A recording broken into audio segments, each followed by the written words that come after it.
Guys, udah lama banget kita tidak berjumpa. Ternyata ya, aku sedikit cerita. Waktu pertama kali aku jadi anak rantau, aku tuh sempet ngerasa bingung banget dari mendengar orang-orang berbicara, seperti nada suaranya yang berbeda, cara mereka berinteraksi, semuanya mulai kerasa beda aja. Tapi ternyata perbedaan itu kan seringkali dianggap sebagai suatu alasan kita nggak betah di daerah tertentu. Padahal bisa jadi itu hanya perbedaan budaya aja. Halo, aku Gazia Miladia Hoirunisa dari Komunikasi dan Penyiaran Islam. Di video ini aku akan membahas fenomena culture shock mahasiswa perantau di era media sosial dalam perspektif komunikasi antar budaya. Fenomena culture shock sering banget dialami oleh mahasiswa yang merantau ke daerah baru. Sebenarnya bukan mahasiswa aja, tapi siapapun itu yang merantau ke daerah-daerah baru. Karena nanti adanya perbedaan bahasa, gaya komunikasi, dan kebiasaan sosial yang sering banget ngebuat kita merasa nggak nyaman sih aku di sini kayaknya. Bahkan jadinya timbullah berbanyak masalah yang tanpa kita sadari, karena bahkan ngebuat itu kan jadi salah paham. Tapi di era digital, fenomena ini tuh menjadi lebih kompleks. Karena interaksi itu gak hanya terjadi secara langsung, tetapi juga melalui media sosial seperti Instagram, TikTok, WhatsApp, Line, mungkin masih ada yang main Line di sini.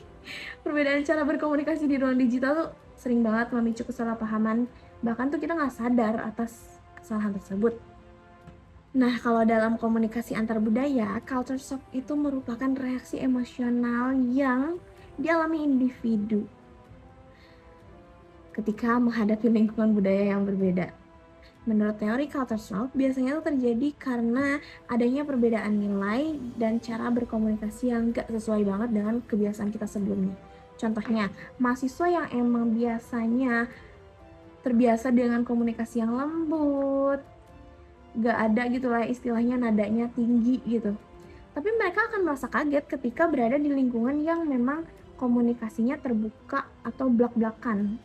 Jadi mereka tuh bisa beropini bahwa ketika intonasi mereka di atas, biasanya mereka mendengarkan di sini, mereka tuh akan terasa kayak, wih ini marahin aku. Padahal mereka tuh nadanya di atas atau nadanya tinggi itu bukan berarti marah. Hal inilah yang menunjukkan adanya perbedaan budaya yang perlu dipahami. Nah, setelah kita mengalami culture shock, individu tuh akan masuk ke tahap adaptasi budaya. Adaptasi budaya itu adalah dimana prosesnya seorang mulai menyesuaikan diri dengan lingkungan baru, baik dari segi komunikasi maupun perilaku sosial. Dalam konteks ini, mahasiswa belajar memahami cara berkomunikasi dengan orang lain, menyesuaikan diri, dan akhirnya merasa lebih nyaman sekali aku ada di daerah ini kayak gitu. Proses ini tuh penting agar komunikasi dapat berjalan dengan efektif dan nggak menimbulkan konflik. Bukan nggak menimbulkan konflik, tapi mungkin meminimalisir adanya konflik.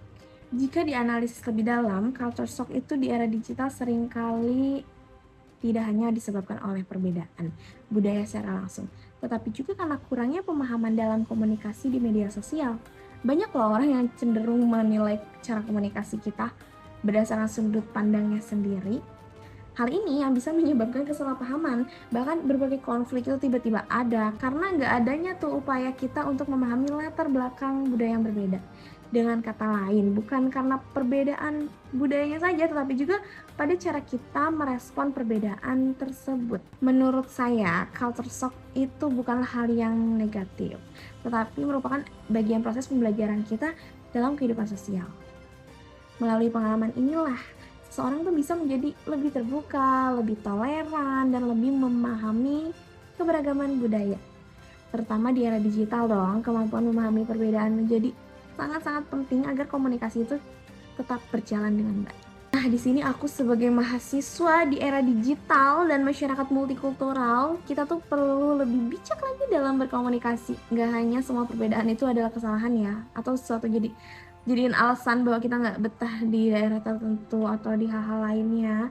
Dan tidak semua cara komunikasi bisa dinilai dengan standar yang sama. Oleh karena itu, penting banget kita meningkatkan kesadaran akan komunikasi antar budaya agar kita bisa menciptakan interaksi yang lebih harmonis dan saling menghargai. Betapa indahnya Indonesia jika seperti itu, guys. Terima kasih.